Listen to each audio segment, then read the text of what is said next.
Hello, hello, hello. It is me, your True Heel Phenom SP3. We are back with another pay-per-view roundtable. This time it is all about New Japan Pro Wrestling Summer Struggle in Jingu. What a show. In my eyes, I said earlier today on Twitter that there has been probably shows that have been better, but my favorite New Japan show of the year. So we are here to talk about it. I am back once again with who's seeming to be a roundtable expert. He's been on so many roundtables over the last couple of weeks. He is the sixth man of THH, the baby making champion. He has as many kids as Bullet Club and LIJ have members combined. He is the one and only True Heel Ness.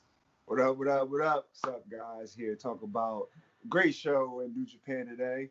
Just want to say thanks. Keep tuning in. You know, I am the baby making champion, double champ. We'll get into that. But already teasing it. Just here for the review, guys. And we are back once again with a very, very special guest to the pay-per-view roundtable. I think this is the first time we had a special guest on one of our pay-per-view roundtables. He is a contributor for so many websites, Daily DDT, Sportskeeda. He does live videos on Sportskeeda's Facebook. He has his own YouTube channel that is growing. Congratulations on 500 plus subscribers for this gentleman right here. And most of all, top of the list, he is a part of what I've called the holy trinity of wrestling journalists. It is the one, the only Tom Colohue. Thank you very much for having me. I've got to say, blessed to have been considered a holy trinity. Very glad that, unlike my colleague Gary Cassidy, I'm not the ghost at the end of the line. Yes, he is the Holy Spirit of the Holy Trinity. You are. I will give you the Father. Oh, I will definitely take that. You're the father. I think you're the youngest, so it's appropriate you be the father. I like your way of thinking. But thank you once again for joining us. For all of our subscribers and viewers, if you're new to the True Heel Heat YouTube channel, this is a reminder for you guys. Push the like button, the iCard down at the bottom. You can push that to subscribe, and the bell below this video, you can press that to stay notified for all the great content right here on True Heel Heat. You can make it personalized or have all notifications. If you're watching on a phone, just push that notification button on your phone as well, so you can keep track of all the content that we have right here. And of course, like I said before, our good brother Tom Colohue has a YouTube channel of his own. He's breaking all the latest news. If you want to keep up to date on all your wrestling news, subscribe to this good brother right here, because he has a great YouTube channel as well. So, gentlemen, this pay-per-view roundtable is one of my favorites. I love talking about New Japan Pro Wrestling. Unfortunately, our good brother Jay News of Jay News Japan couldn't be with us for this roundtable, so we got to fill in those big shoes of his to talk about New Japan Pro Wrestling Summer Struggle in Jingu. Just overall thoughts, one sentence on what you thought of the show before we break down this card. I will start with you, Tom. A frantic pace and heavily delivered. I love it. That's perfect. Ness? It was a great show. You know, to talk about the things we're going to get into all that. You know, I don't want to spoil anything or say anything before we start the actual review. But overall, it was a very good show. I was very entertained, and I just enjoyed it. So we got to start at the top of the show. Well, first of all, I want to say this might have been the most beautiful looking show of 2020. Like, regardless of promotion, just the way it looked, and the fact that, you know, we didn't get WrestleMania this year. We didn't get SummerSlam in Boston. You know, WWE has been under the pandemic. So many promotions under the pandemic. Outside, I say Daily Place is probably the best looking arena that we've seen during this whole pandemic, but this tops it. The Jingu Stadium just looked beautiful. How did you guys feel, like, aesthetically watching the show? I very much enjoyed it. I thought particularly when we got to sunset as well, and you had the sunset over the horizon, there were a couple of awkward places where if people were sat, they wouldn't have been able to see because sunlight directly on them.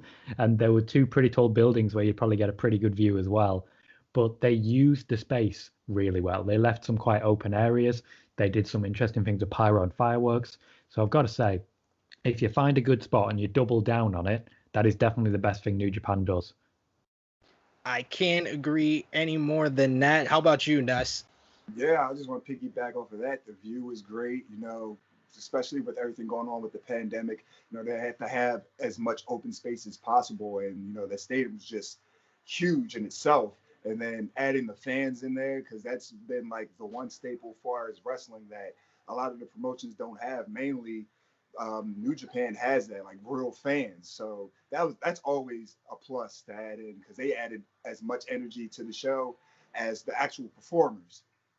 And they were under like precautions and restrictions themselves. They can't do the loud noise, the gaffes that we get used to in New Japan. They had to keep it more to clapping. But just like you said, the just hearing the sound of that many fans in one place is just something that we haven't heard for so many months. It was so refreshing to hear. All right, so the magic of us doing this pre-filming, we have with us the gentleman. I said at the top of it that we had to fill in those big shoes. No, he said no, those shoes will only be filled by him. He is the host of J News Japan, the man that knows it all on True Hill Heat about New Japan Pro Wrestling, the one and only J News. Thank you, sir, for joining us.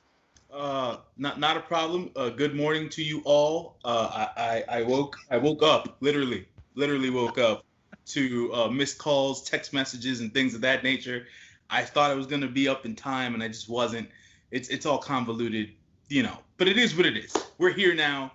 It's that day of the week. Waking up very early in the morning to watch some professional wrestling, making sure that things went according to plan for New Japan. Jingu Stadium looking like it did. A lot of space, a lot of socially distanced folks at Jingu. I think that the layout, I would say, when everything gets back to normal, would be a great thing to see visually on screen. This time around, I think that they probably should have saved it for an inside arena kind of event. You think so? We all said that we really liked it. Like, it looked beautiful overall. Like, especially like the wide shots and everything. And of course the final shot with the fireworks. That was the first time I had a WrestleMania type feel for any show this year. It looked nice, right? But I always take everything into account, right? So the thing that kind of set me off the most after watching some of the New Japan shows in the last couple of weeks was the piped-in crowd noise. That stuff kills me. Even watching baseball games, and you guys know that I work for the league myself, and it kind of like, So it's one of those things where it gets a little frustrating, and then on top of everything else, when they do the wide shots, right?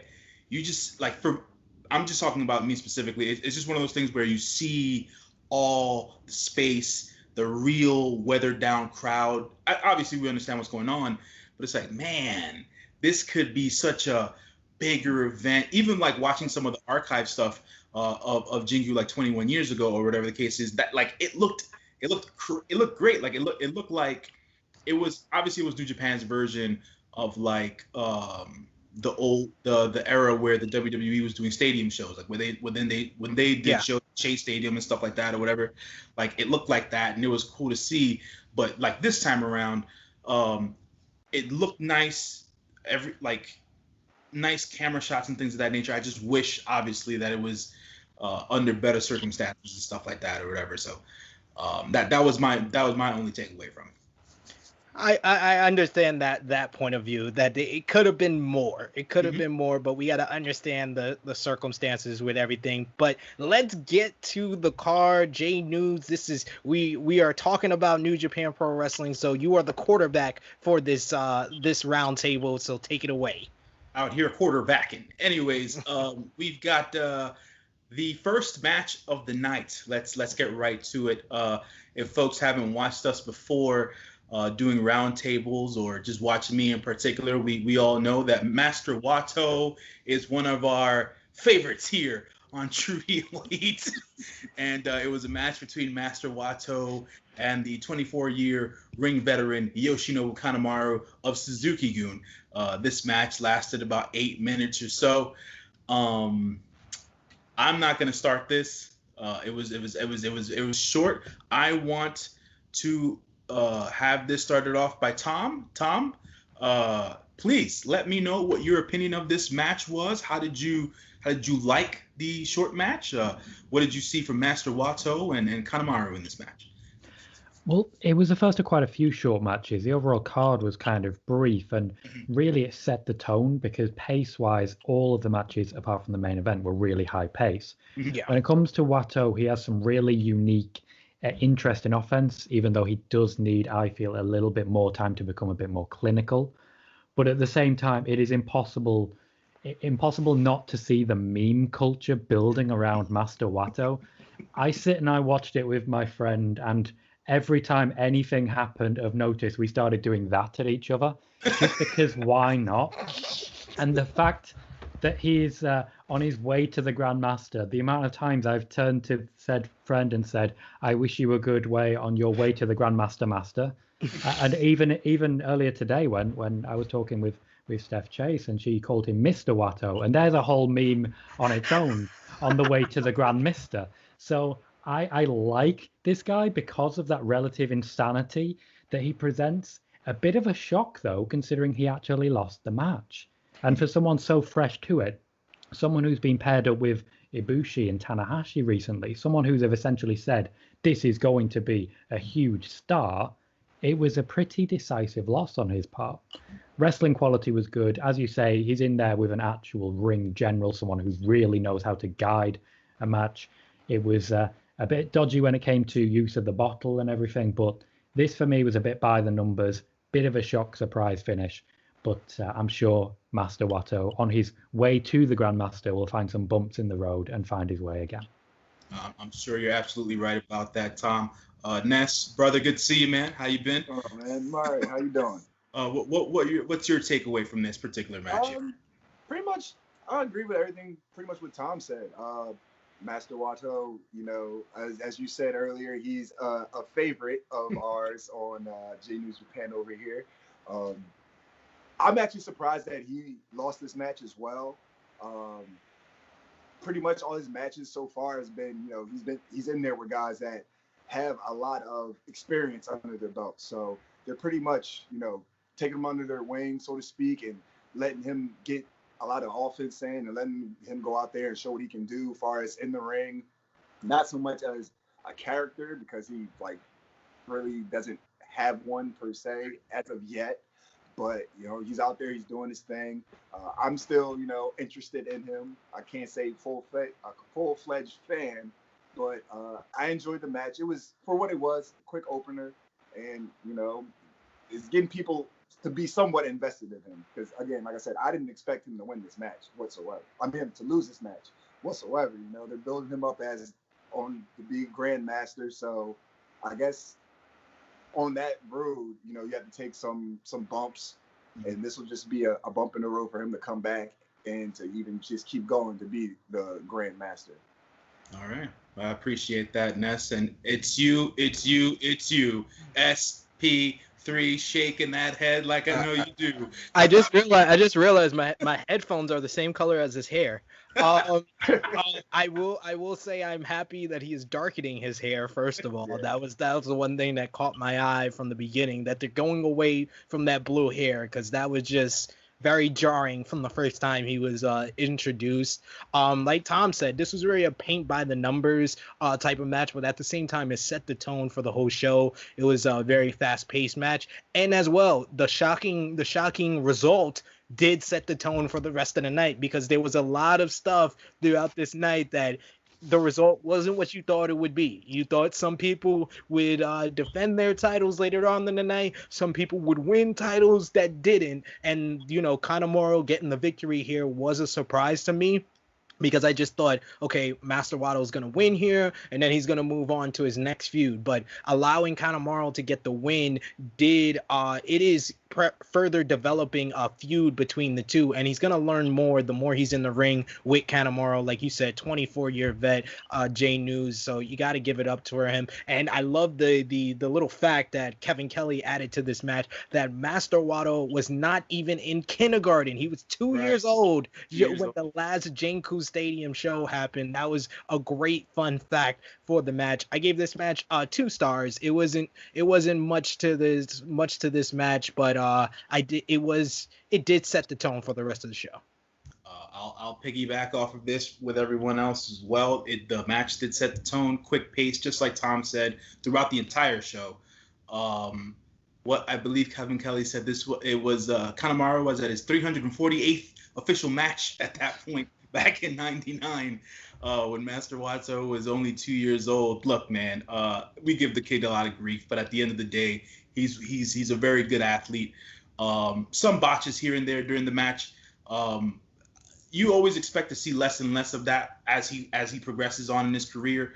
Obviously, he was in there like Tom said, with the ring general and stuff like that. It was a good lead for Kanemaru to have. The thing that surprised me the most, outside of the fact that he didn't win, was how he lost with a surprise roll up. Basically, I would have figured Kanemaru that at least if he was going to win, hit the finish, or distract the ref, do the ref bump, hit him with the bottle or whatever the case is. But that didn't happen necessarily, so that kind of threw me as the finish.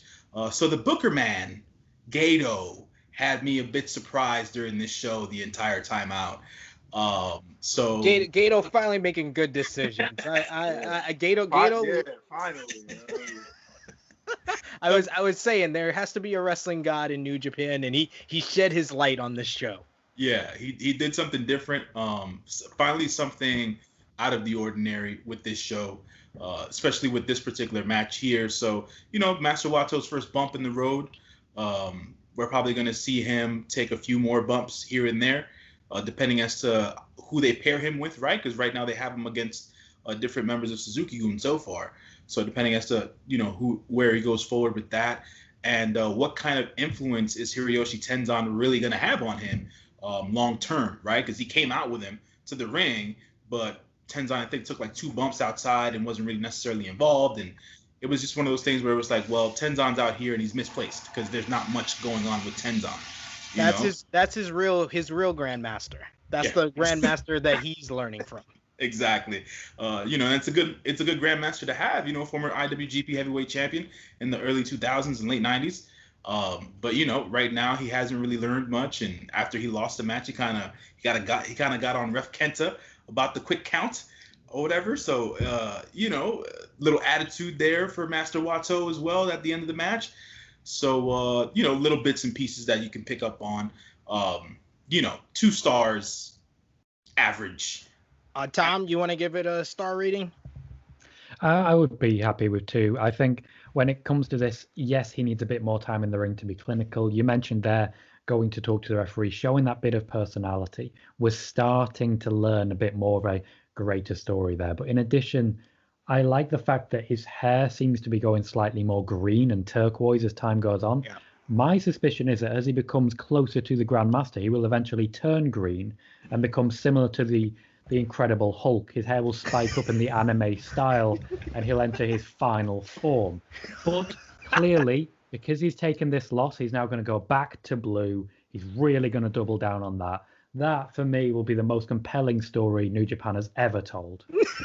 The development of his hair is going to dictate where he's at in his development as a wrestler. Yeah, I love Absolutely. That's his way to the Grandmaster. Ness, you got a star rating for it? Yeah, 2 stars is solid. Like it was all right, but nothing special. But I just want to, I think Master Wato was getting a little bit, what's the word I want to use? I think he was getting maybe, I wouldn't say too big for his britches, but like Jay News had mentioned, the surprise roll up. I think it caught all of us off by surprise because, that's around the time Master Wato was getting in the offense, but I just feel as though he was feeling himself a little bit too much. And then that's when Kanemaru was just like, all right, here's my chance. I can just take this and end it right now. You know, whether it wasn't, you know, the big finish, but it was just enough to get the job done. Yeah. I hear that, man. I hear that. Well, we'll see more of Master Wato. Of course, we have more New Japan Road shows coming, and of course the G1 coming in several weeks' time. I'm sure he'll be a part of it, and there will be more story development with him down the road. Now on to the second match of the night, the first fatal four-way in New Japan Pro Wrestling in God knows how long. This was for the King of Pro Wrestling 2020 Finals match. We had members of Chaos, Toru Yano, and Kazuchika Okada in the same match. Sonata of Los Ingobernables de Japón and El Desperado of Suzuki-gun. This match, yet again, short match. I expected this match to be at least 10 minutes long. Went about 7 minutes. The result, obviously, is what I want to not harp on, but I want to point this out to start off the debate. Toru Yano, who is not known for winning matches, is the newly crowned King of Pro Wrestling. Hey, how dare you? How dare you, sir? How dare Toru you? Yano ended John Moxley's winning streak in New Japan. Thank you very much. Thank you. This man has put the fear in God in Hiromu Takahashi. This man is the most fierce competitor in all of New Japan.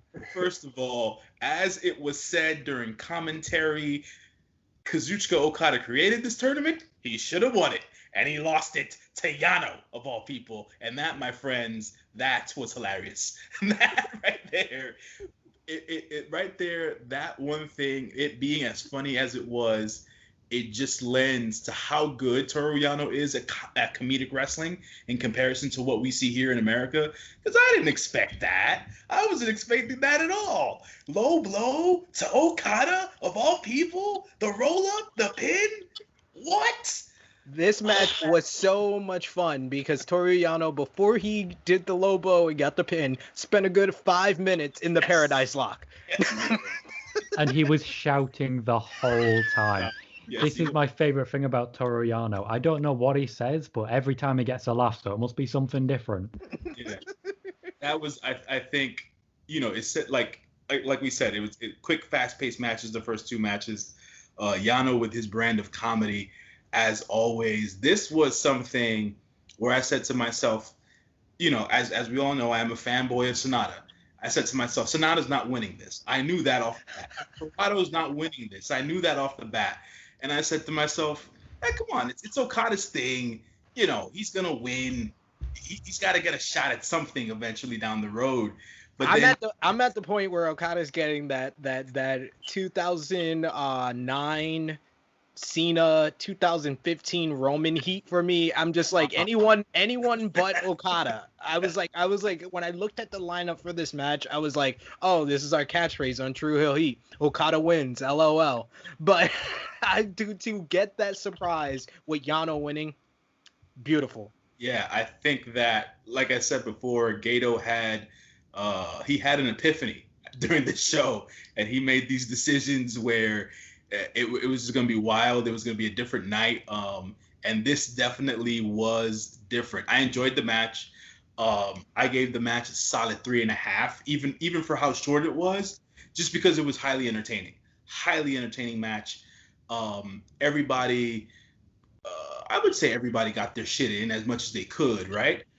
Within the given time frame. And the only thing I didn't come away from the match with is the outside the Okada and Toru Yano developing storyline, right?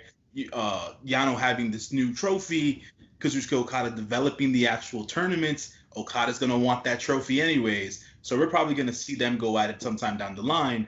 But nothing so much for Sonata, nothing so much for Desperado per se in this match. But I do give it about a 3.5 star rating because it was such an entertaining match. Ness, what about you, man? What did you think? All right, I enjoyed it a lot for as short of a match it was.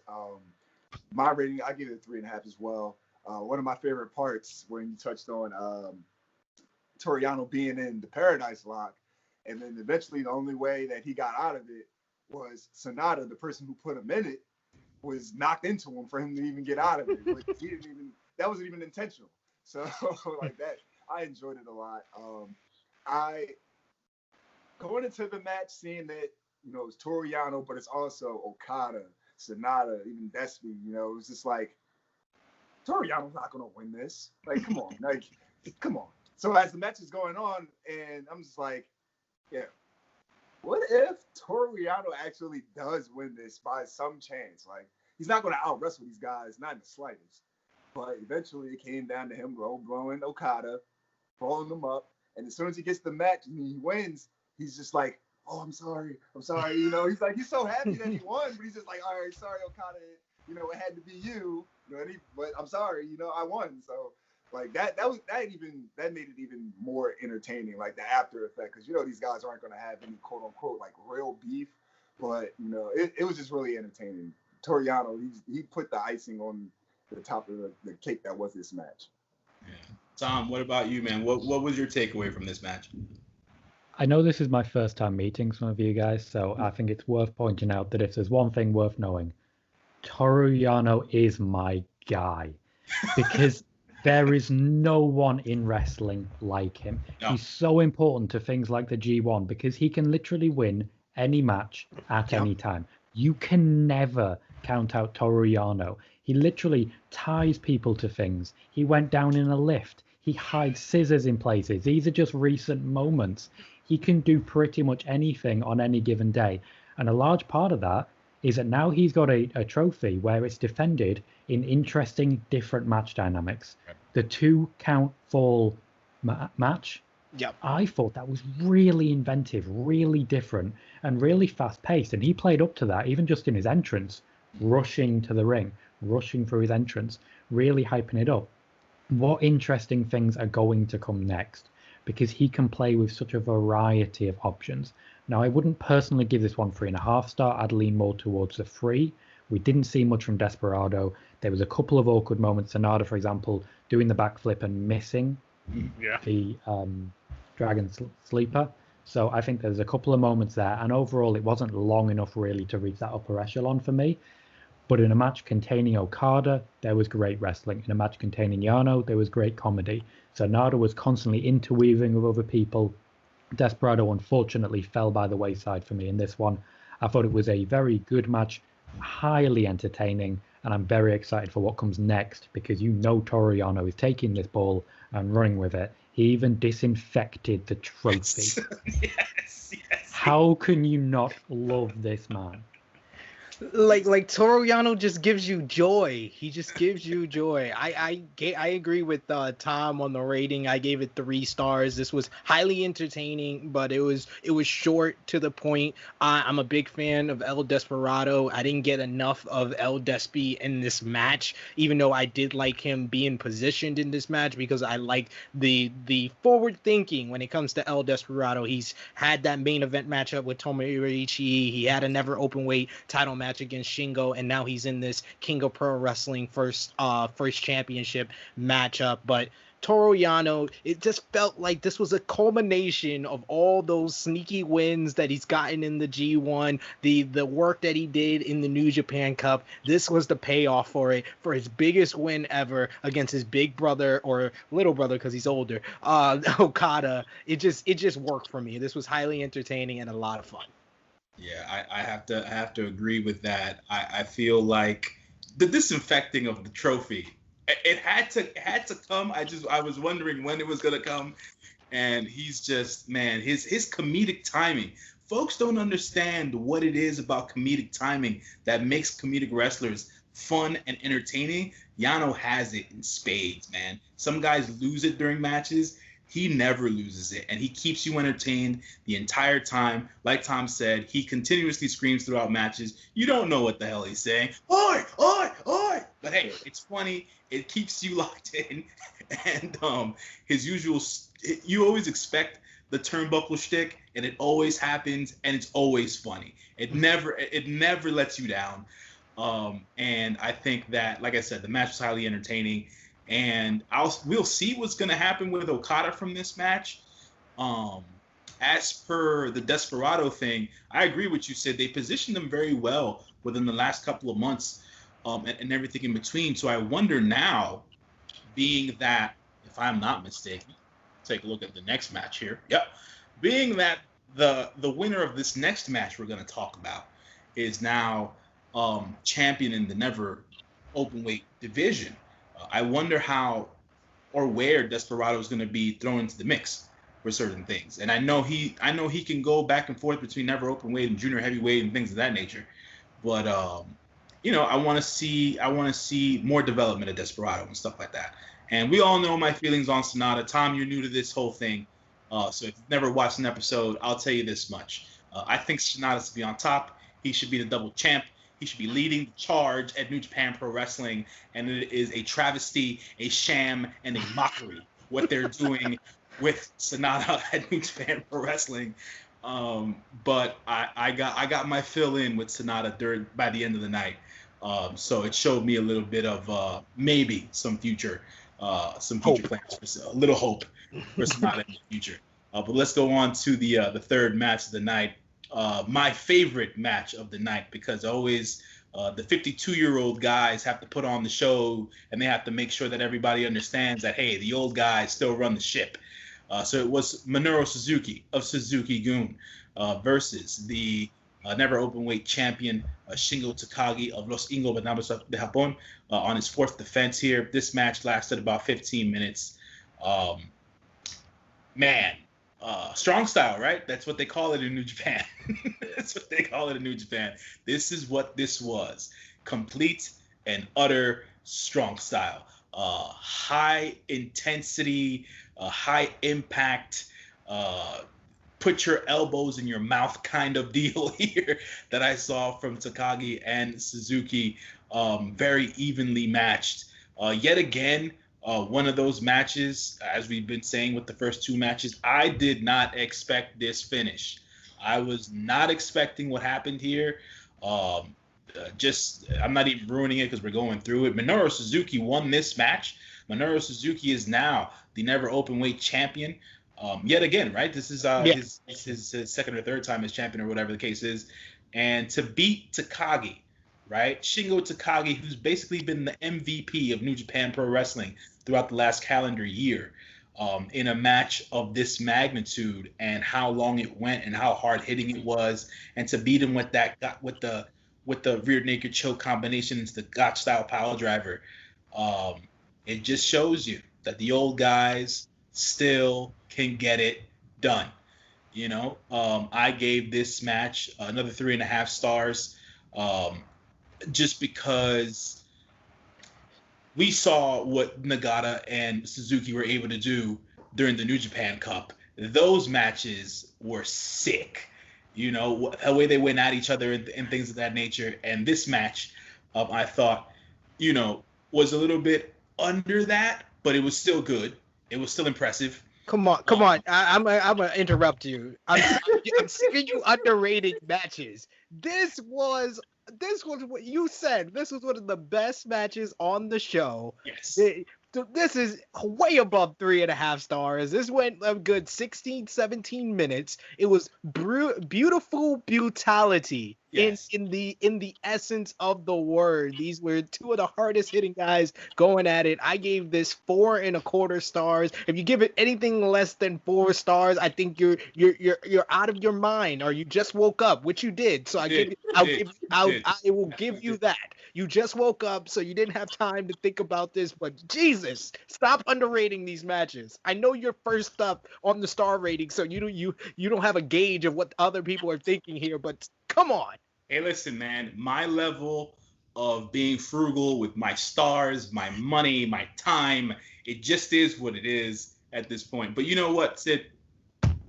I'm a man who listens to his friends. I understand other people's opinions. I have a high level of comprehension, and you're absolutely right, sir. 3.5 stars wasn't enough. I would say I can bump this to a 4-star match because of the length, because of the beautiful brutality that was given to us in this match. I apologize to all the True Heel Nation for the underscoring of this match. My apologies sincerely to everybody out there. Tom, please let me know what you thought. This was definitely a 4-star match for me. And yes, I was definitely surprised by the result. I thought Shingo would carry on, but to be fair, Minoru Suzuki having the title means that we may get another run for Show. So we may have Minoru Suzuki versus Show, which will look interesting, considering this will literally look like his grandpa beating the hell out of his grandkid. That would definitely be very physical, and we know Show is ready for that. Now, I missed a certain amount of this match because about halfway through I had to stop and jump in an ice bath just to recover just from watching this, from the pain that I myself was feeling just sympathetically to these two guys. There was that wonderful moment when they're both just like rhinos jutting heads against each other. And Minoru Suzuki, you already have a very flat head because you keep doing stuff like this. So stop it. It was just magnificent. And you think back to, like you mentioned there, Suzuki Nagata. That was a 22-minute match with 4 wrestling moves. We counted them. 4 wrestling moves total because they just beat the hell out of each other. I value this match a little higher because there is a lot more wrestling content here. Yeah. However, the match against Nagata definitely deserved the rematch that we got. What happens next for Shingo? That's a good question. There were teases later in the night that we may see the 2 top titles defended separately. I think he's well earned a shot at the Intercontinental Championship, and I would like to see him move to that. Meanwhile, we have a new person holding the championship now. We can have Show have a run. We can maybe have El Desperado have another run, or maybe Sanada Suzuki is something we'll be seeing later on. I thought this was great. I thought it was incredibly physical, and I just remember at all times how terrified I am of Minoru Suzuki. If I was in New Japan, I would want to be joining LIJ if possible. They just seem like the cool guys. But if Minoru Suzuki comes up to me and says, "Hey, do you want to be with me?" Yes, yes, yes. Whatever you say, yes, yes. Whatever you want to do, you can do it. Please don't hurt me, Murder Grandpa. My girl called him the evil Japanese grandfather of New Japan. Yeah, I think that There's nothing like that's him absolutely anyway. right. He is the evil Japanese grandfather of New Japan. I think the other thing I have to mention, and I've mentioned this in some other of my shows as well. How is it that he keeps this pace up at his age? How does he do this? For all of us who are wrestling fans who watch all sorts of wrestling, like we see 52-year-old guys in the ring. They don't keep this pace. They don't look like him. They don't act like him. It just goes to show that if you want it bad enough and you are still on top of your game, you can be at that age. And Suzuki is just he's in a league of his own, and that's what I gotta say about that. Ness, your thoughts, sir? It was a great match. I would have gave it a 4.25 stars, but as the Los Ingobernables mark that I am, since my guy didn't win, I'm just going to give it a solid 4 stars. But overall, it was a good match, a lot of hard hitting, strong style action that we love from New Japan. I honestly didn't see Shingo losing this, but it was always in the back of my mind. They were building this as a big match feel, for a so to speak, mid-card title. We don't really get that in other promotions that, we put a lot of emphasis on not the top title, and they were really building this as a big match feel. And the fact that, Suzuki went out there, got the job done, that's a staple in his cap for him because, like you said, Shingo's just been on a run, just been on a roll for like the past year or so. And him getting the Never Openweight Championship and then defending it as well in a bunch of other great matches just goes to show that Suzuki can hang and even go above and beyond that to even win the match. So definitely, I'll take it. It was a 4.25. I won't be one of those marks. I always enjoy your honest bias. Because my guy didn't win, I gotta lowly rate the match. No, I enjoyed the match a lot. SP, talk to me, man.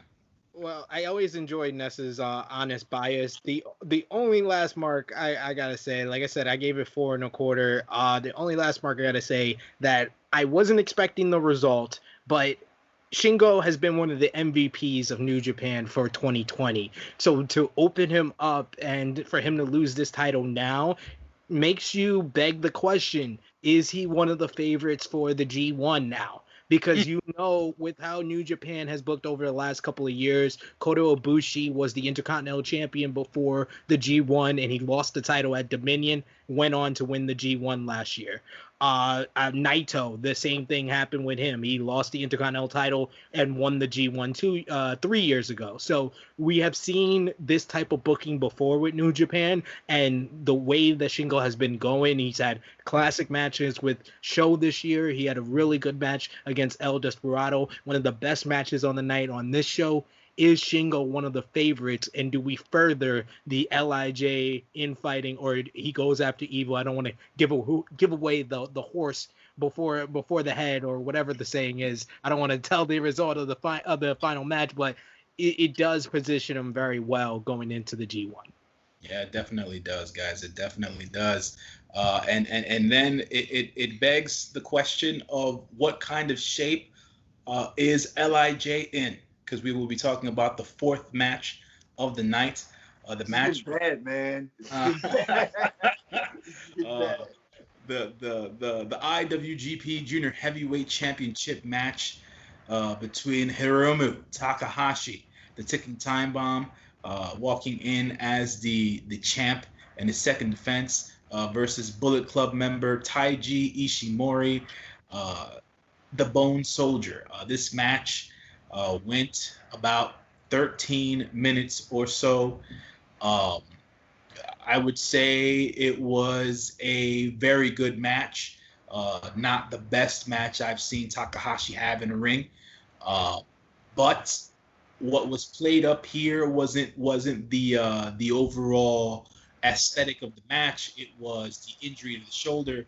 It was how Taiji Ishimori was just not completely in control throughout the entire match, but it's the when the bell sounded and he kicked the shoulder.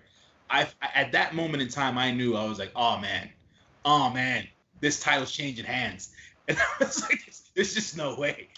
If he's going to take a pounding for 15 minutes on that shoulder, there's no way he was coming out of this one, especially with the way the New Japan books their matches.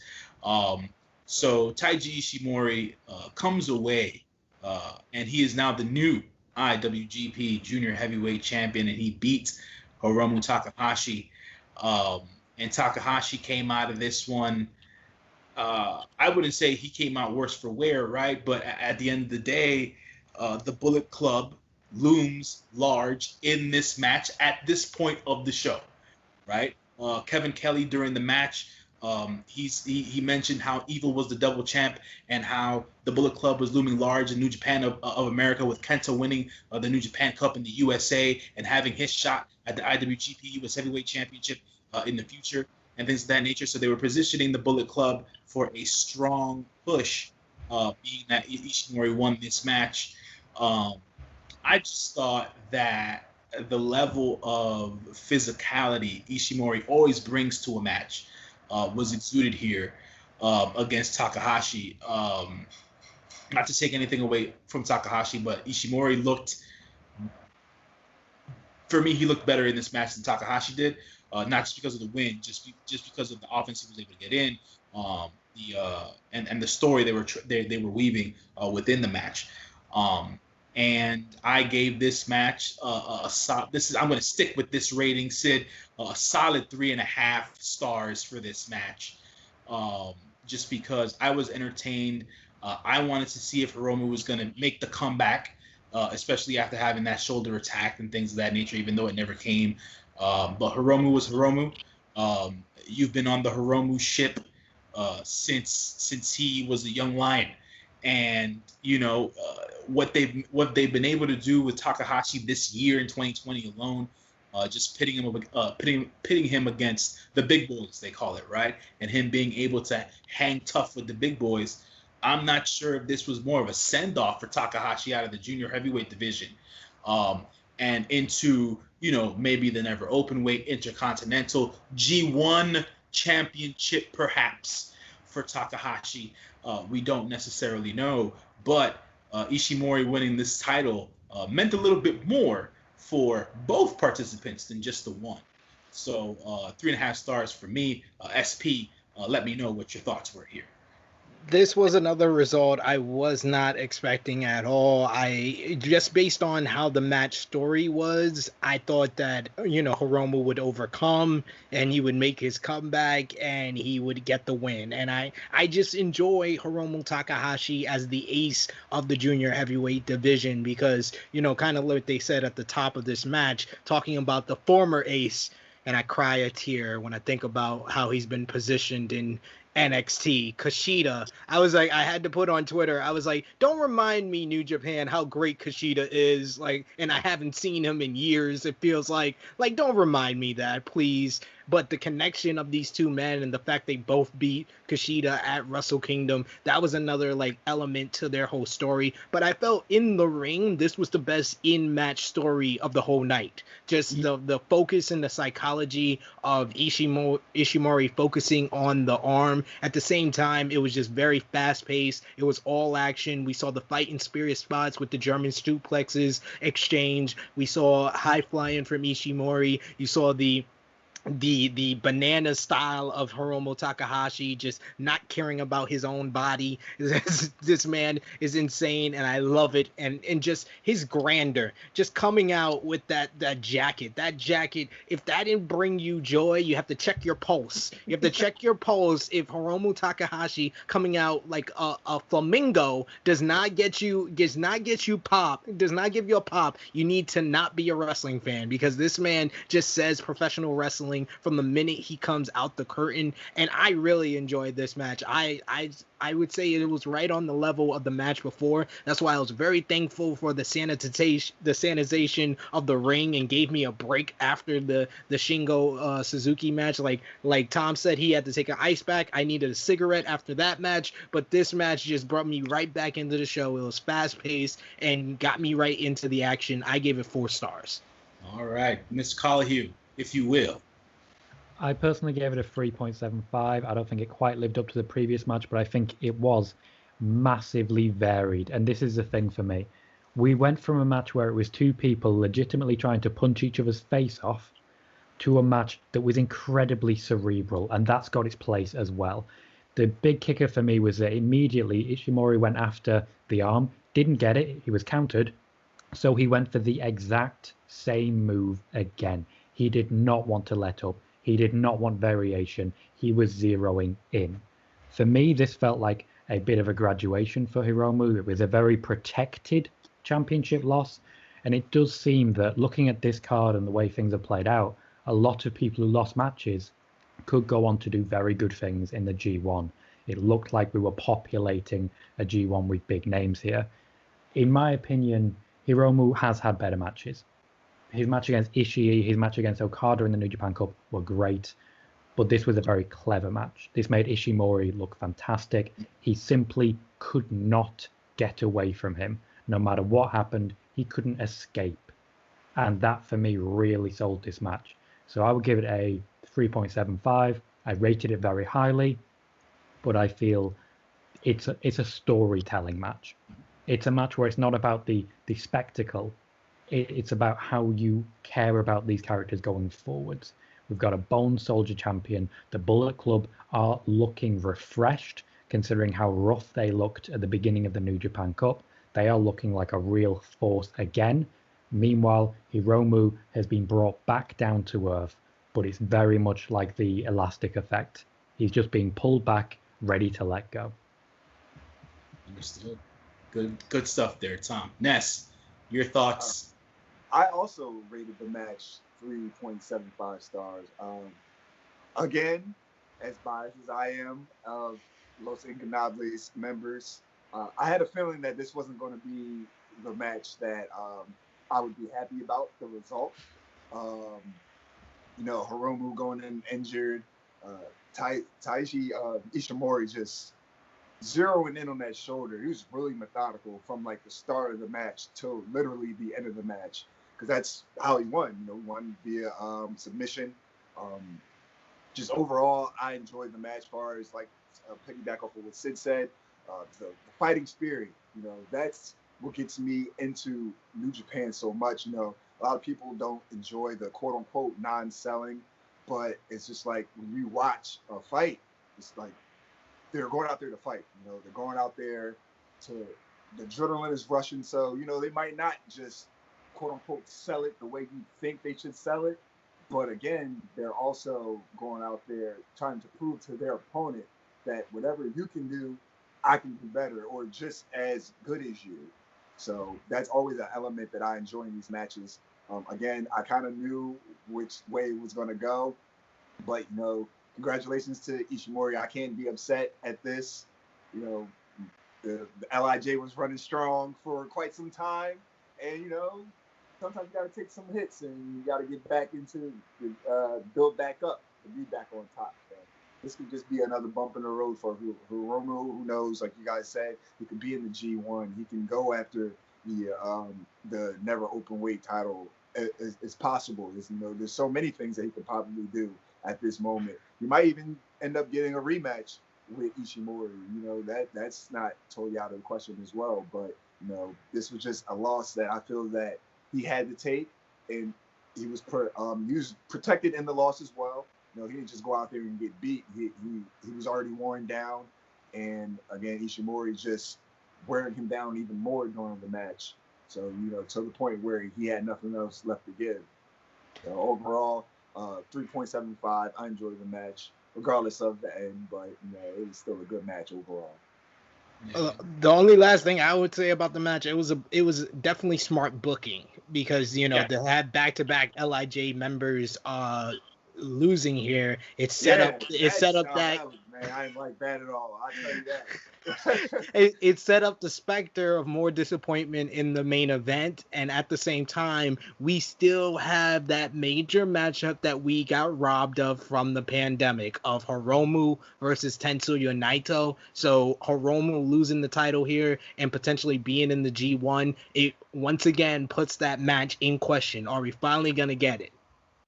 Yeah, that's definitely a possibility now, with the G1 looming large, starting on September 19th. Match number 5.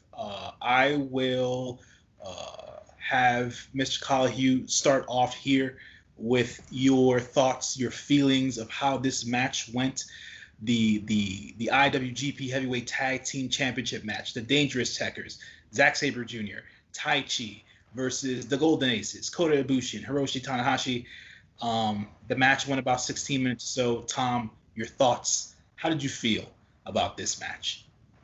I feel this has been just a really interesting feud, and much like the previous match, it's been all about the character work. I'm a huge fan of Zack Saber Jr., and one of the best things about him is that if you slap him in the face, you can usually get a pin for about a 10 count. He's literally paper thin. You can beat him with a stiff breeze. And the reason you can't manage that is because he's so wriggly. He wriggles out, and he can literally wrap himself around you in seconds. It's such a different way of being.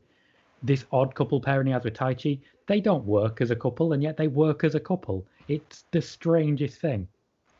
This is the same on the other side of the aisle, where we've got Ibushi and Tanahashi, who came together late on, don't really seem to work that well together either, but they have started to really gel. The trouble here, given that they lost this match, was I'm not sure where they can go next.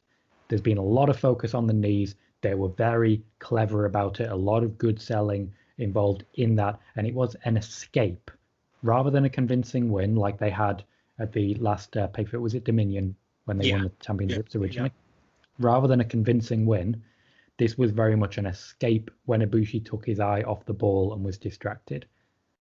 So going forwards, they need a tag division. Hopefully they'll have people coming back and getting more involved there. They need new faces in that, but I think they've got very good tag champions. Personally, I give this match a 3.25. It's nothing we haven't really seen before. It was mostly character work rather than spectacle, and there wasn't that much actual teamwork involved on one side at least, even though there were a couple of big team moves.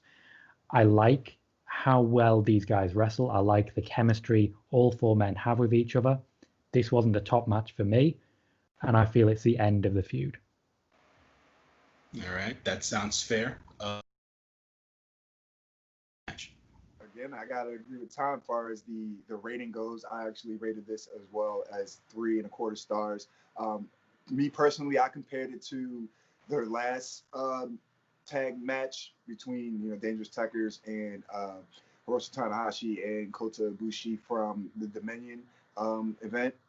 I like that match like a lot more. Not to say that I didn't like this match, but I just enjoyed that one a lot more than I enjoyed this one. Pretty much it seemed like it was kind of the same match, just maybe a little bit less energy, a little bit less meat and potatoes to the match, so to speak.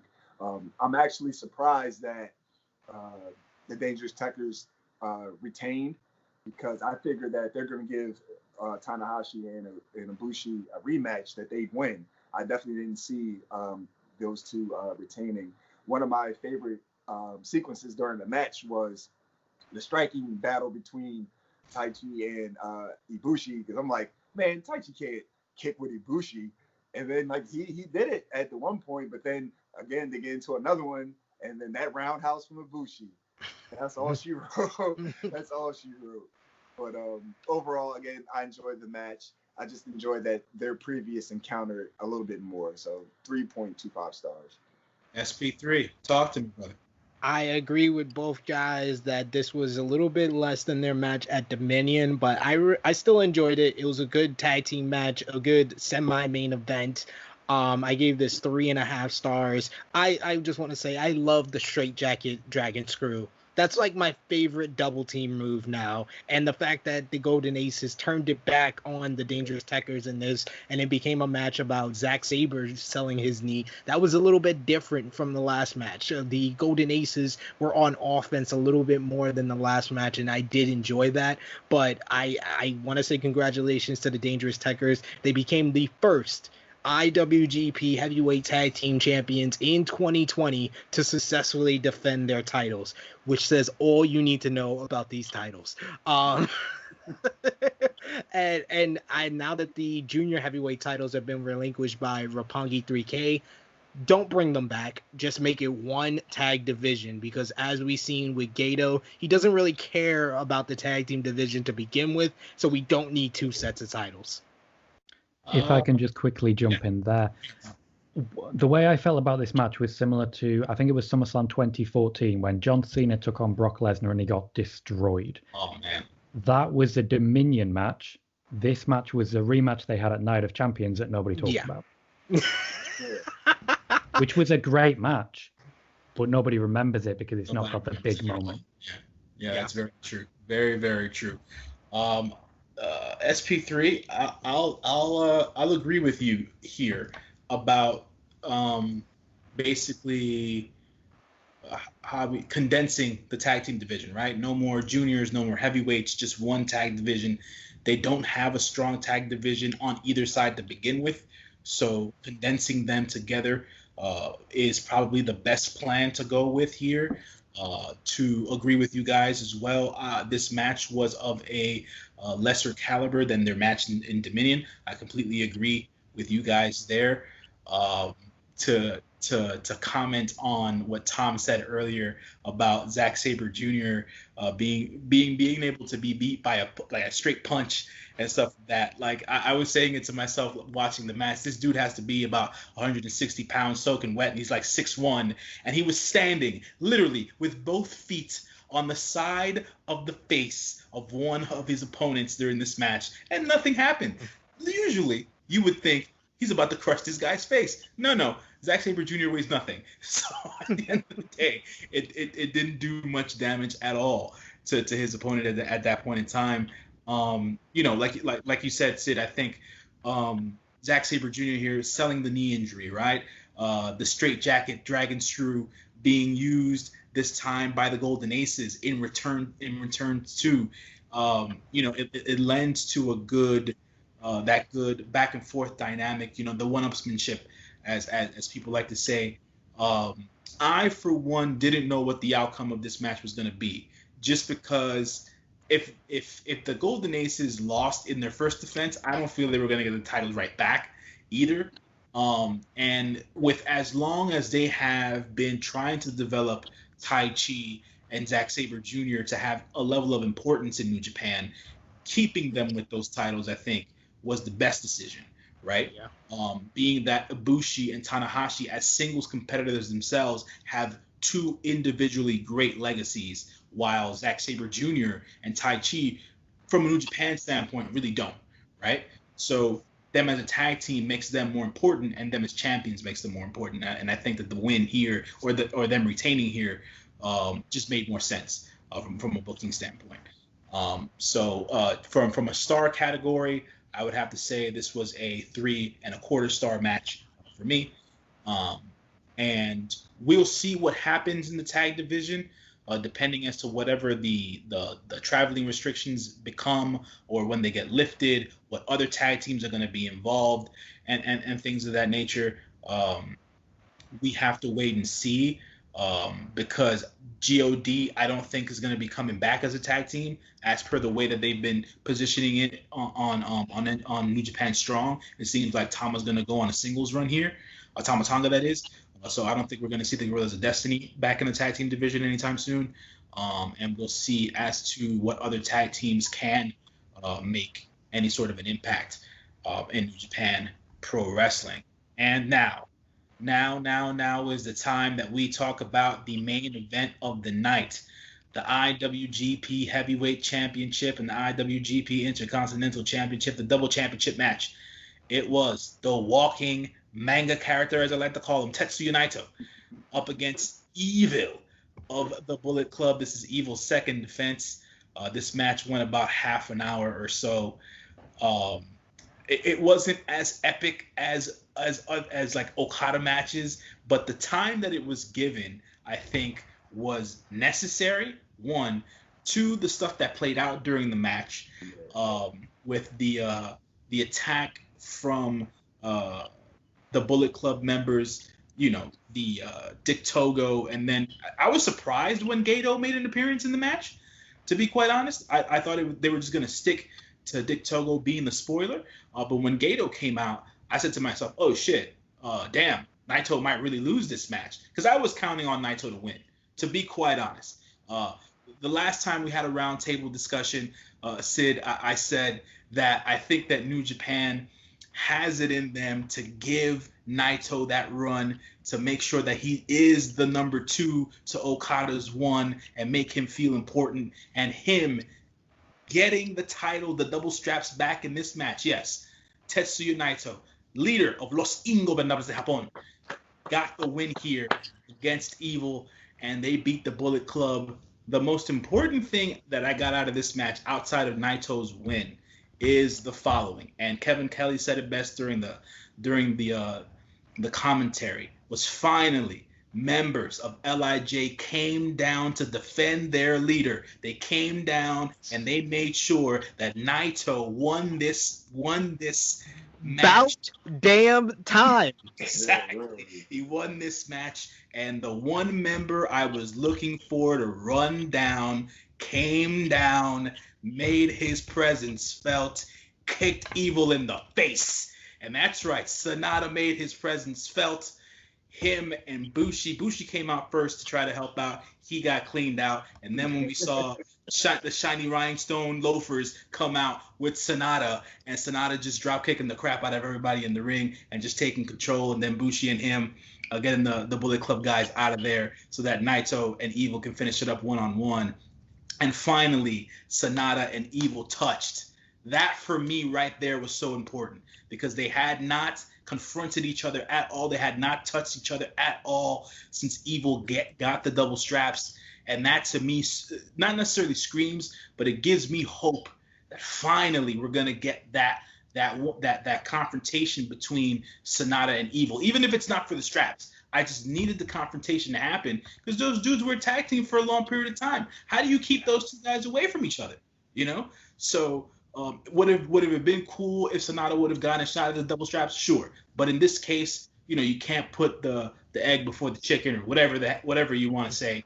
and all that crap, or the chicken before the egg, whatever way. But Sonata here, his I don't know, 30 seconds in the match made all of the difference for me, just for future storyline purposes and stuff like that. Naito being the double champ again, this time solidifying the fact that he is the man going into the G1 climax, and he wants to prove what he set out that he wanted to prove, which is he's going to defend both these belts with two different sets of competitors and contenders and stuff like that. Guys for the Intercontinental belt, guys for the Heavyweight Championship. And I think Naito's the guy to do it because he's a workhorse kind of wrestler. I think most of the guys in the main title pictures are workhorse kind of guys, but Naito being built up over all this last 7 to 8 year period, it just makes sense. Sucks for Evil to be a transitional champion, but I said it from jump. When he won the belts, the way he did it and creating the storyline, I thought it was great. I thought it was cool what they did with Evil, but him winning the straps was like, that's transition. But I said it to somebody. I was in the Sportskeeda chat, and it was probably I take this to somebody like doesn't really watch New Japan. That's what I felt from the question. It was like, why was Evil's run so short? And I was just like, he got the Naito run. He got the Naito in 2016. This is the same exact thing that happened to Naito. He won the New Japan Cup. He beat Okada for the title. Then he defended against Ishii just to prove he can be a main event performer. He can be a draw in the main event of a show. And then he lost it right back to Okada. So it's all about establishing him as a main eventer, seeing how he can perform, which he had a great match against Hiromu, and that Sengu Lord that we reviewed was a really good show because of that match. That was I felt like that was better than this match, but this match was definitely a lot better than their Dominion effort, and this was all about establishing Evil, and I think it did a good job in doing that. Yeah, it definitely did. And yet again, I think that Evil being the de facto leader of the Japanese side of the Bullet Club, and him, he didn't get his ass beat. You know what I'm saying? So he didn't look bad in the match. So like you said, it established him at the top of the card. So he's still there. He's now an important figure on that part of the card. And we'll see what happens in the future. Yet again, to my points, I will shove this down people's throats till the end of time. Sonata, and that's all I gotta say about that. But Tom, your thoughts on this match? There's quite a bit to get through. For me, the match, because it was longer and because we had gotten used to the pace, the intense pace of everything else, it felt like a very slow start. What I will say about Evil's title run, the entire thing, is that it's all been overbooked. We've had Dick Togo there the whole time. We've had Gedo there the whole time.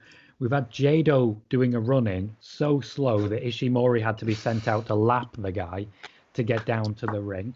We had someone in a Bushi mask, that being Dick Togo, and then you had Hiromu getting involved. You've had crazy times for this. Nothing has been clean. Nothing has been decisive.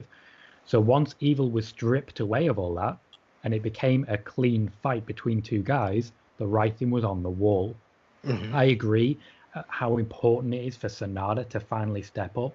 For me, this evokes memories of when The Undertaker first refused to fight Kane. Yeah. You are constantly seeing, you've seen shots of Sonata helping Hiromu to the back, and you can see in his face, it's impassive, it's conflicted. Nobody is more hurt by this than Sonata, and that is exactly how it should be. Everyone else has got their roles. Hiromu's sort of the baby of the group. He always will be, even when he's 70 years old. Naito is the leader of the group. He's got to take charge. He's got to be official. He's got to step up. And he had that. He stepped away, refound himself, returned, reclaimed. But Sonata coming back, that moment with Evil, and then just stripping away Evil's armor to a clean fight. This, for me, that's first championship run for Evil was everything it needed to be. It's exactly like you were saying there. It's just a way of introducing someone to the main event and saying, look, next time he's already going to be believable. Mm-hmm. And Evil got a lot out of this. What happens next? We'll have to see. I don't think he's out of the picture, but I think Sanada has definitely got a bone to pick with him right now. Match rating, quality-wise, because of a very slow start, because of overbooking, and because of the fact that I had no idea this was going to be the pinfall. For me, that pinfall after the Destino screamed near fall, and it was a shock to me. I'm going with 3.25 again. I didn't feel the match quality was particularly high, especially as you'd expect from someone like Naito. I did feel having Gato there was distracting from everything, especially when Dick Togo was involved as he was. He was already doing all of this. And I've also got to say a quick shout out for Dick Togo, because every time he gets punched, he jumps, then gets punched, because he's always on the apron ready to get knocked on his arse. That, for me, just says a lot about his way of presenting it. Now, there's so many ways to go. I would love to see Dick Togo going after Naito. I think that match would be really exciting right now for like the IC Championship or something like that. But really, I think Evil now is going to be in the G1. He's going to have a bone to pick. He's going to have a chip on his shoulder. And this is when he can really establish himself as a force to be reckoned with. Going forwards, this whole storyline has opened up so many avenues. Take that ball, run with it. I agree with you, Tom. And just to chip in a little bit here, this Naito win for the championship set up the other members of LIJ outside of Bushi. I'm talking about Takagi. I'm talking about Sanada here. I'm talking about Hiromu here. All three of these guys going into the G1 can possibly win it all, to be quite honest, with the way that everything's been built up and how the character work has been going, how the storylines have been going. So look out for the members of Los Ingobernables de Japón in the G1. I agree with Tom. I like the Gato thing threw me during the match, and I was like, what's Gato doing here? And I was like, this is extra. Like Tom said, it was just overbooked. But yet again, even though it was overbooked, it was necessary to get Sanada involved. So it played out well in that regard. Ness, you must feel a sense of relief. I am elated. I was, oh man, especially from the two losses that, you know, Shingo and three losses that all other LIJ members took that night. You know, granted, Sonata wasn't pinned, but you know, Shingo and Hiromu all taking losses. I went to the main event like, oh man, like, come on, Gato. Like, do you really want to break my heart today or all these days, you know? But, you know, it turned out to be a great, glorious day at the end of the match. So I'm just gonna take it from the top. It kind of felt like the ultimate good. The ultimate good, but Naito coming out in all white, literally against the ultimate evil. No pun intended. Evil. It just felt like good versus evil for the most part. And the match itself, as far as like the wrestling quality, it really didn't do that much for me. But all of the interferences and the story being told, that's what did it for me for this match. Again, because I'm already invested in these guys.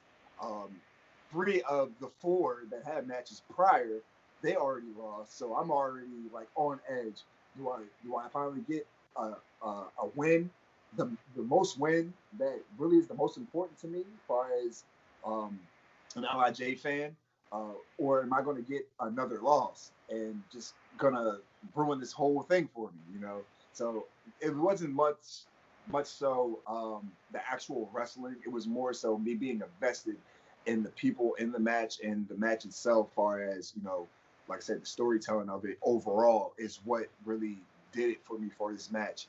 To piggyback off of what you guys are saying, especially you, J News, Sonata, huge Sonata fan. He finally interjected himself into all of this that was going on.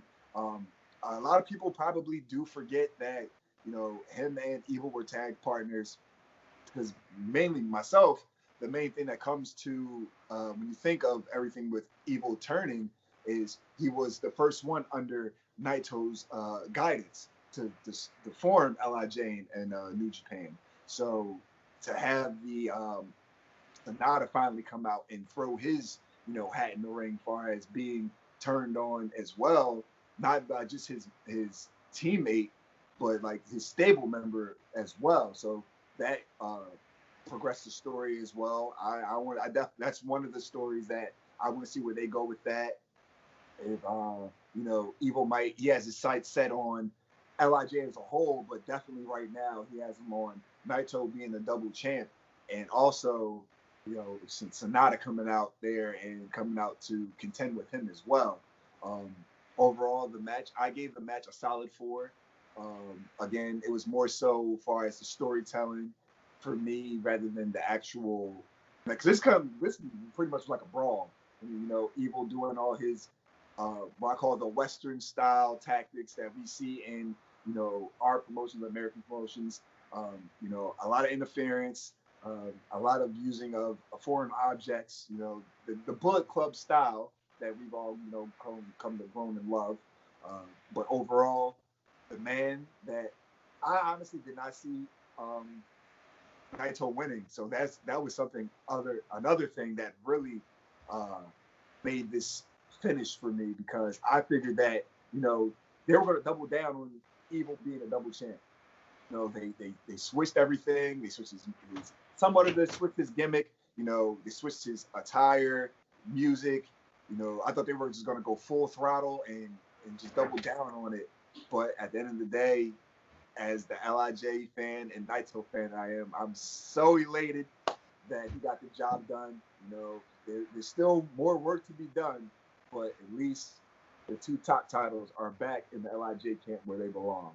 So a solid 4 as a rating for me. SP3. I love that 4-star rating, keeping consistent with your biasness.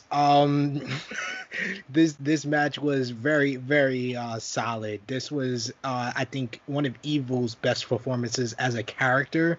And Naito, just the culmination of everything. Really, I said when this match was made that it made sense for Naito to win here, but I didn't really realize that it made more sense than I thought it would because of what happened at Wrestle Kingdom, with him not having his moment to have the call out, to have his final speech at Wrestle Kingdom, because they wanted to set up the match with Kenta, but he finally got to do the call. And it's been so long since I heard that LIJ call. Like my wife woke up at this point and she was like, "Oh, Japanese?" I was like, "No, I only know this part."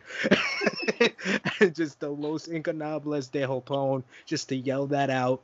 It felt lethargic. It felt like very rejoice. And his speech, to have Chris Harrington there and kind of do the translation and know that he was talking about like how the pandemic is all about people coming together and overcoming, and you got to overcome like Naito overcame. And like I said on Twitter, Naito overcame Evil Dick. He is an inspiration to every woman around the world. This man is an inspiration on many levels. So he overcame Evil Dick, and he overcame the turncoat in his life, that toxic individual that was evil. It was multi-layered. This victory. This metaphorical answer of yours here. This Evil Dick thing. He overcame Evil Dick. I mean, this is just inspirational on many levels. I gave this match 3 3/4 stars, so I'm not that far off from Ness. I really enjoyed this match a lot. And just Naito having that moment, the fireworks in the background, it felt WrestleMania-like. It felt Wrestle Kingdom-like to have that big moment with him doing the pose with the fireworks in the background. That's just one of the best shots of the entire year for me. It just made me happy to be a wrestling fan. And that's why I said at the top of this review, one of my favorite shows of the entire year, but definitely my favorite New Japan show of 2020. I'm so glad Dick Togo's in New Japan now. There's so many jokes. So many jokes. We've been introduced in the last few months, Dick Togo, Master Wato. Most of my humor outside of Toru Yano is these two men right now. They always give. They always give. Oh man, that was quite interesting. SP3, thank you for your words of I wouldn't say grandeur here, but a very descriptive and metaphorical balance to give this last match of the night here. I agree, man. The shot where Naito's holding up the fist and the fireworks are going off. It was a perfect way to end the night. Naito is now back to being tranquilo, and everything is good in the world of LIJ from that particular perspective. To see as to what's going to happen going forward.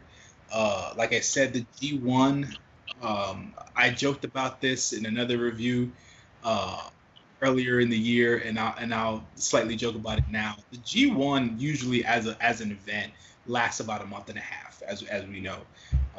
And this is going to be my first year in full coverage of this show. And it's not like we're not aware of how much wrestling there is to watch on a weekly basis. But for me, this is heavy because I do watch everything else.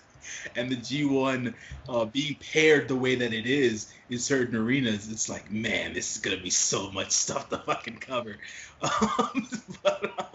But it's worth the hassle and everything else in between, just because New Japan puts on a definitively solid product, time in and time out, and their storytelling is not as predictable and or bad as other companies that some of us might be prone to watching.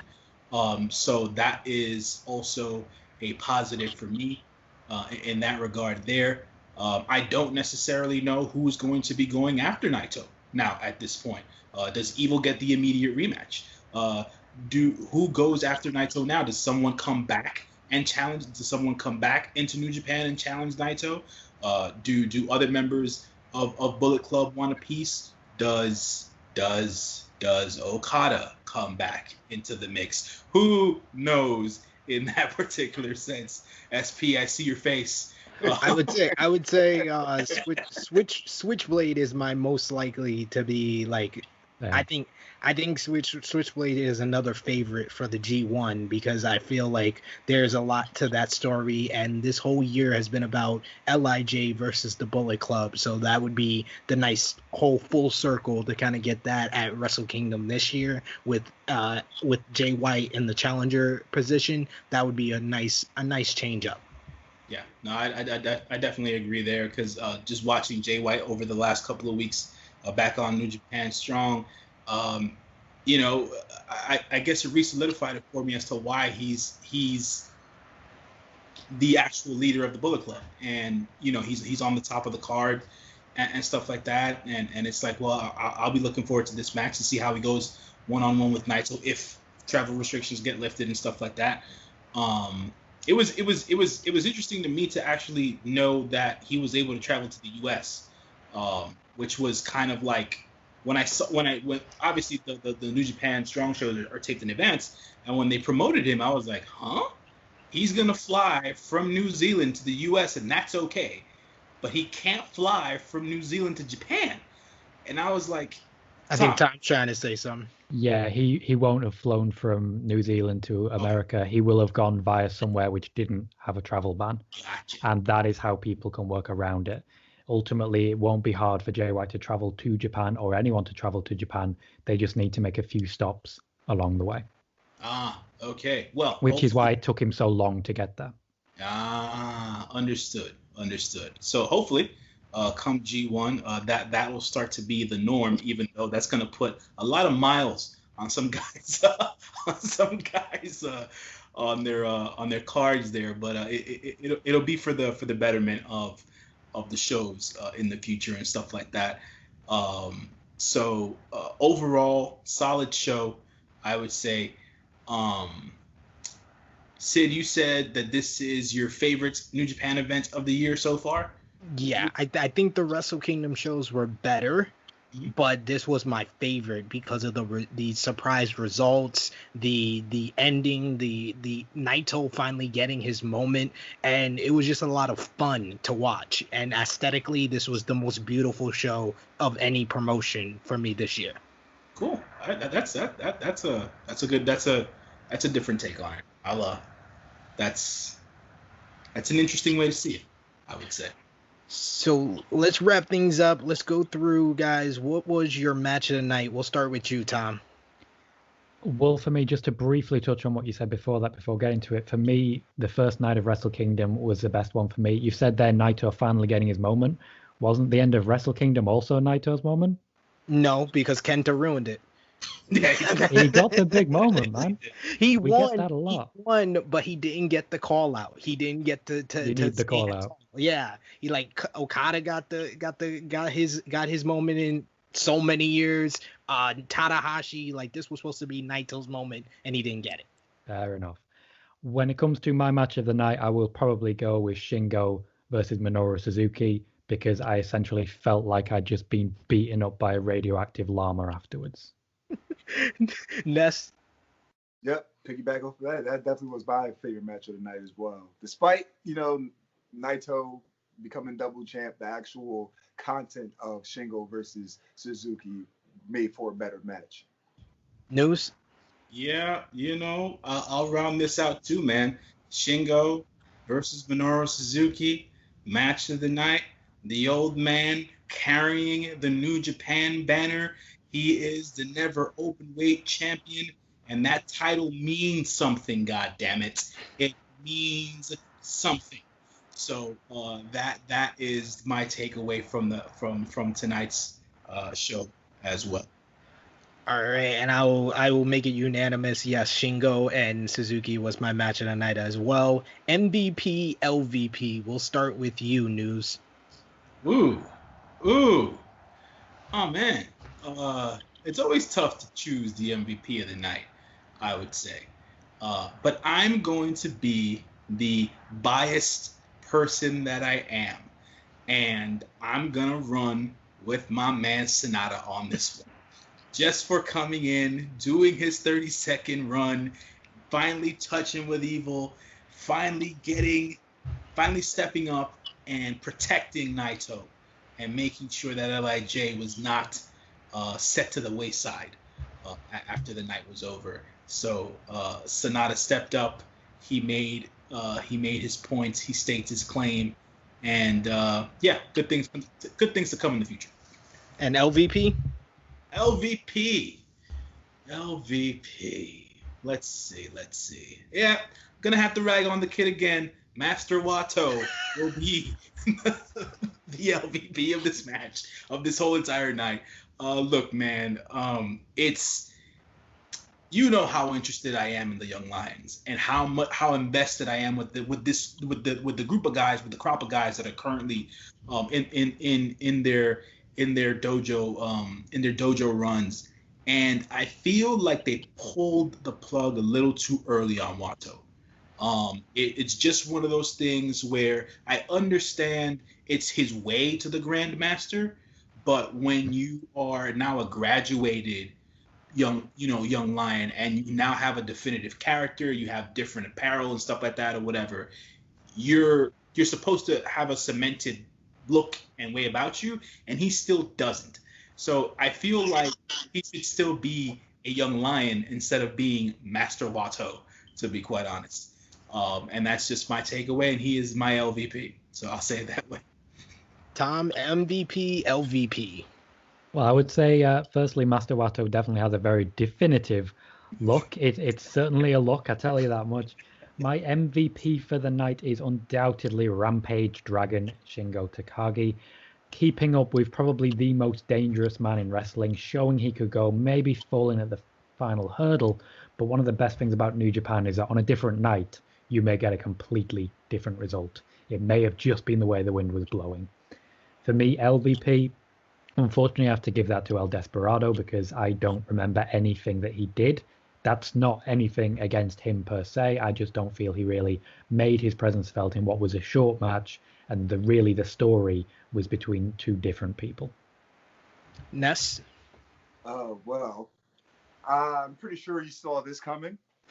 My MVP of the night is the newly crowned IWGP and Intercontinental champion, Tetsuya Naito, just for going out there, getting the job done, bringing the titles back to LIJ camp. You know, I couldn't be more happier. My LVP, though, will be his opponent, Evil, for the fact that he tried to do so much evil shit and still couldn't get the job done. You know, you had people running in. You tried to use weapons and things that you shouldn't be doing, and you still couldn't overcome. So yeah, you're my loser. You loser. I am going to piggyback off of Ness and say my LVP is Tetsuya Naito. He finally got the call out. He finally got to celebrate a title win in a big stadium show. It was beautiful. And my LVP is a man that I was in utter shock that we saw a major show. And not only was he in the second match of a major show, but he also lost. He took the L. Kazuchika Okada is my LVP. And I think this is the first time anyone has given Okada an LVP on any roundtable we've done. So I'm gonna give it to Okada here for losing. And Yano was very close to getting my MVP, by the way, but I gotta give it to Naito. Oh, we should. Yano should have been all of our MVPs. I feel ashamed of myself for the choices I've made. So, final note. Tom, you haven't done a roundtable with us before, but we put our thumbs in the middle, and then on 3, we're gonna give it a thumbs up or thumbs down for the overall show. In 3, 2, 1. All thumbs up all across the board for New Japan Pro Wrestling Summer Struggle in Jingu. This was a great roundtable, guys. I had so much fun talking about this show. Like I said before, my favorite New Japan show of 2020. Tom, for the people at home watching, please tell them about your YouTube channel and everything you're doing before we sign things off. Well, if you want to see more of my work, you can catch me on Twitter. That is at Colohue, Colohue. My YouTube channel is just my name, Tom Colohue, where I do usual reviews of Raw and SmackDown. I also do some in-depth things. For example, my latest video was on differences between how the US side of the WWE and how the UK side of the WWE are handling the speaking out movement, with in-depth information and talking to people who have been a part of that at every possible level. Also, just finally, we have just launched a Twitch channel, the idea being a network for several different shows. Our flagship show, Backstage Heat, is on Saturdays at 6 p.m. EST, and that is 11 p.m. British time. So by all means, I encourage people to check that out. Thank you so much for joining us, Tom. You added having me. Lot to this roundtable, and of course you are welcome back anytime to talk about New Japan. We love talking about it here on True Heel Heat. So for my final notes for everybody, we have Tom Colohue. Once again, you can follow him on Twitter. You can follow him on. Please subscribe to his YouTube channel. This man is doing so much great work. Like he says, he's got the new Twitch programs going on. So this man is doing so much. So we appreciate him taking time out to be on True Heel Heat. Ness or Six Man, any final where they can follow you or anything else? You catch me on Instagram _skinny_Kravitz_ and on Twitter at skinny_Kravitz. Just like, subscribe, keep showing love to the videos and the channel, guys. J News, they can always find you on J News Japan, but tell them where else they can find you. You can find me on Instagram as well. That's _JONJAY. Nicknames since I was a kid. And always make sure that you like, share, comment, and subscribe to the True Heel Heat YouTube channel, where you can watch J News Japan either once a week or 5 times a week, depending on whatever the schedule is. So You're going to see a lot over the next month or so. So, guys, once again, like, share, and subscribe this video. Of course, down below in the comment section, tell us what your match of the night, MVP, LVP, and whether you gave it a thumbs up, thumbs in the middle, or thumbs down for New Japan Pro Wrestling Summer Struggle in Jingu. So, once again, for Tom Colohue, for Ness, for J News, it is me, your True Heel Phenom SP3. We are signing off until next time.